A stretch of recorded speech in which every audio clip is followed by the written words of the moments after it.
el eco de la última carrera. En las calles empedradas de Boston, donde el viento del Atlántico aún lleva ecos de las revueltas que forjaron una nación, Mateo empujaba los pedales de su bicicleta con el ritmo constante de quien ha convertido la fatiga en rutina. Era repartidor desde hacía 5 años, zigzagueando por el tráfico del centro histórico, entregando paquetes que iban desde cartas urgentes hasta cajas misteriosas que nadie parecía reclamar. Boston, con sus edificios de ladrillo rojo que databan de la época colonial, le recordaba siempre que esta ciudad había sido testigo de momentos pivotales, las protestas contra los impuestos británicos en el siglo XVIII, cuando mensajeros a caballo galopaban por caminos embarrados para alertar a las colonias sobre la inminente independencia. Mateo sentía un orgullo secreto por su oficio.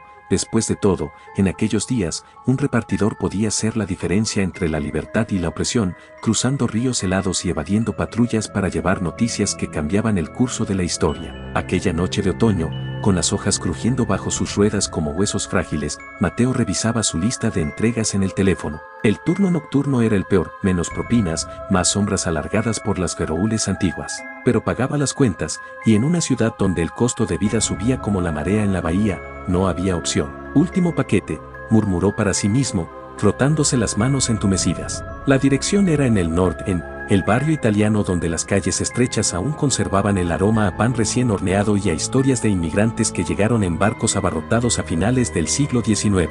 Mateo pedaleó con más fuerza, ignorando el escalofrío que le subía por la espalda. No era el frío, era algo más, como si el aire se espesara con cada giro. El paquete era liviano, envuelto en papel marrón sin etiquetas llamativas, solo una dirección garabateada a mano, 47 Hanover Street, apartamento 3B. Mateo lo había recogido en la central de envíos esa tarde, y el supervisor, un hombre fornido llamado Luis con años en el negocio, le había dado una palmada en el hombro. Cuidado con las rutas nocturnas, chico. Sabes, en los viejos tiempos del Pony Express en el oeste americano, allá por 1860, esos jinetes recorrían hasta 120 kilómetros en un solo día, cambiando caballos cada 10 millas para no desfallecer. Era un trabajo brutal, pero entregaban el correo en tiempo récord, conectando costas que parecían mundos aparte. Hoy en día, con bicicletas como la tuya, seguimos esa tradición, ¿no? Solo que en lugar de indios y bandidos, esquivamos taxis y peatones distraídos. Mateo había reído, pero ahora, mientras subía la colina hacia Hanover, esas palabras resonaban como una advertencia velada. Llegó al edificio bajo una luna que se filtraba entre nubes grises, iluminando la fachada de piedra desgastada. Era uno de esos lugares antiguos, construido en la era de la Revolución Industrial, cuando Boston bullía con fábricas y trabajadores que soñaban con un futuro mejor. El norte había sido un hervidero de actividad entonces, con inmigrantes irlandeses e italianos compitiendo por empleos en muelles y talleres. Mateo encadenó su bicicleta a un poste oxidado y entró. El pasillo olía a humedad y a algo más dulce, como incienso olvidado. Subió las escaleras crujientes, cada peldaño gimiendo bajo su peso como si protestara por la intrusión. Su corazón latía un poco más rápido. No era miedo, se dijo, solo el cansancio acumulado de un día largo. Llamó a la puerta del 3B. Silencio. Volvió a llamar, más fuerte esta vez. Nada. Frunció el ceño, sintiendo un nudo en el estómago que crecía como una sombra. Según las reglas, si no había respuesta, dejaba el paquete en la recepción o lo devolvía, pero algo en esa dirección le picaba la curiosidad. ¿Por qué enviar algo tan liviano a medianoche? Sacudió la cabeza, riéndose de su paranoia. Estás imaginando cosas, Mateo, susurró, pero su voz sonó hueca en el pasillo vacío. Justo cuando se daba la vuelta, la puerta se entreabrió con un clic suave, como si una mano invisible la hubiera empujado. El aire que salió era frío, cargado de un olor a tierra húmeda y a páginas amarillentas. Mateo dudó, el pulso acelerándose en sus sienes. Hola, ¿entrega para el 3B? Su voz tembló ligeramente, traicionando la inquietud que le subía por la garganta. Nadie respondió, pero una luz tenue parpadeaba al fondo, como una vela luchando contra la brisa. Entró, solo un paso, diciéndose que era para dejar el paquete y salir.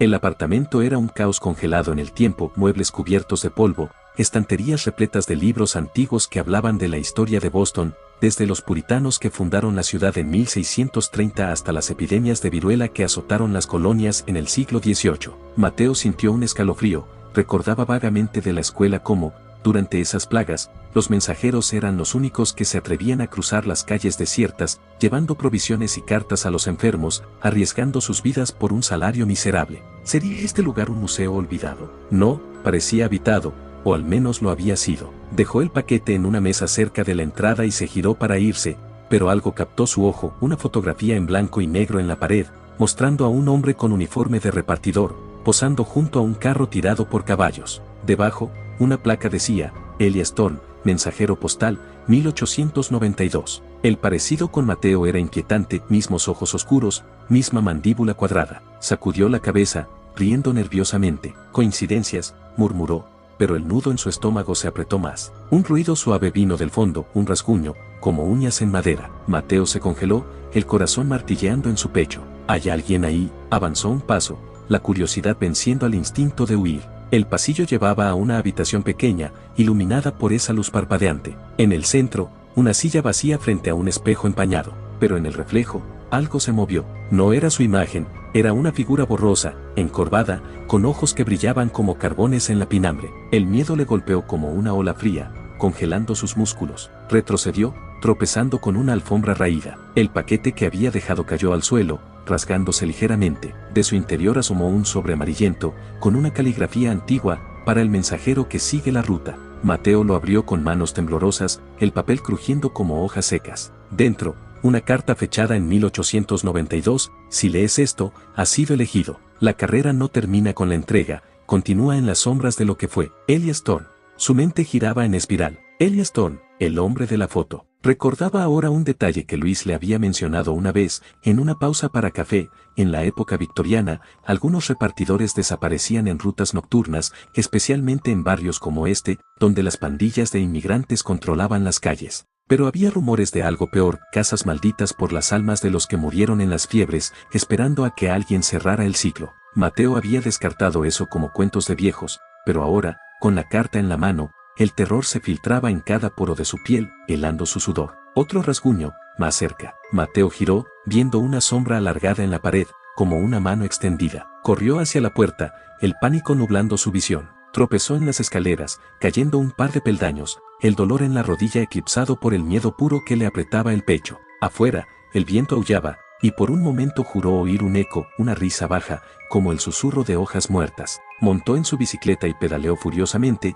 las calles del norte difuminándose en un borrón. Pero mientras se alejaba, sintió una presencia siguiéndole, un peso invisible en su espalda. Al llegar a casa, exhausto y temblando, revisó su teléfono, un nuevo pedido de entrega, a la misma dirección. 47 Nover Street, 3B. Mateo no durmió esa noche. El miedo se había instalado en él, como una semilla que crecía en la oscuridad. Al amanecer, miró su reflejo en el espejo, ojos hundidos, mandíbula tensa. Parecía el hombre de la foto. Y en el fondo de su mente, un pensamiento persistente: la carrera nunca termina. Días después, Luis notó su ausencia. Mateo era bueno, dijo a los otros repartidores, pero a veces, este trabajo te lleva por caminos que no deberías tomar.